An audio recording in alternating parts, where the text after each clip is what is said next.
काल कीर्तनाला गेले होते. कीर्तनाला गेल्यास महाराजांनी सांगितलं जे आपलं आहे ते आपल्या दुःखास कारण आहे. आता आपलं म्हणजे आपले मुलं, आपला नवरा, आपली बायको हेच आपल्या दुःखास कारण आहे. त्याचं छान असं उदाहरण सुद्धा त्यांनी दिलं. समजा पत्नी जर वारली तर दुःख होतं, पण पत्नी कोणाची वारल्यास दुःख होतं?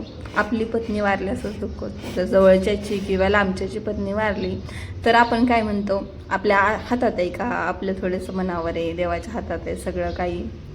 कारण जेव्हा ती पत्नी आपली वारते ना तेव्हा आपण ही समजूत आपल्याला घालू शकत नाही, कारण ते आपल्याला झालेलं दुःख असतं आणि ते कसं निस्तरायचं ते आपल्याला समजत नाही. जेव्हा लोक सांगतात ते काय आपल्या हातात आहे का, पण जेव्हा पत्नी दुसऱ्याची वारते तेव्हा तेच आपण दुसऱ्याला सांगायला जातो. म्हणजे दुःख म्हणजे आपलं एवढंच की दुःख ज्याचं त्याला असतंय, ज्याचं त्याला असतंय समजतंय, ते दुसऱ्याला कधी समजू शकत नाही. दुःखाचं कारण सुद्धा आपलेच असतात, कारण आपली त्यांच्यावर खूप जास्त माया असते. आणि ही म्हणायला गेलं, कीर्तनाचं बघायला गेलं तर मोह माया आहे सगळी.